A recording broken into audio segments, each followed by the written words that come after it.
Certo, hai macchiato questa sera Marina. questa splendida carriera con un intervento in questo Ma programma. come? Ma ci vuole tutto. chiedo scusa, ma io non mi sento offesa in questa Marina, buonasera. Noi viaggiamo Sono sempre messa questo vestito. sulla sottile giusto, ironia e la linea sottile che basta poco per andare a finire, capire? È molto difficile quello che facciamo, perché la signorina fa, diciamo, la chantosa, come vedi è molto elegante. Che Vestiti cosa c'ha originali. addosso qua? È un peluche originale. Un peluche? Peluche originale. Ho Questo capito. qua è proprio quello adatto all'occasione, quindi è proprio quello Elegante, elegante. quindi diciamo- Elegante, un regalo. giustissimo. Vabbè, ci vuole cantare una canzoncina adatta al peluche? Ma niente di meno. certamente. Elegante, mi raccomando. Elegante, non mi perché faccia i non mi doppi permetterei sensi. mai. Non mi faccia Ci cose. mancherebbe. Ci mancherebbe. Prego. Prego, maestro, grazie.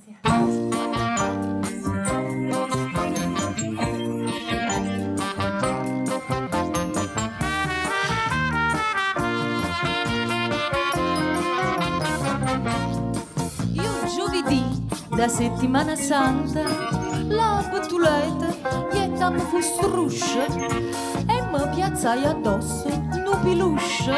Ricordo una buonanima mamma si mise appresso a me nu faranello tutto elegante, bello, ma spruffone. Ricetta viene a qua, bella guagliona, chi su piluscia tu voglio allisciare.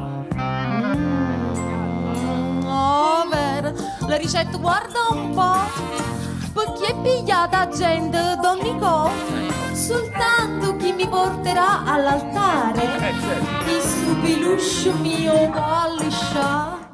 Permettete? Vuole fare un passettino di Un po' per passettino. Scusami Maria, Ma scusami. quando è bello, su piluscio mio, e quando lava o pila, mi sa riccia, ma pare come fosse una pelliccia, una marmotta di prima qualità. O tenga sempre bello conservato, sempre pulito, fresco e profumato, e si lato poi si tengono arrappate e non se l'hanno saputo conservare.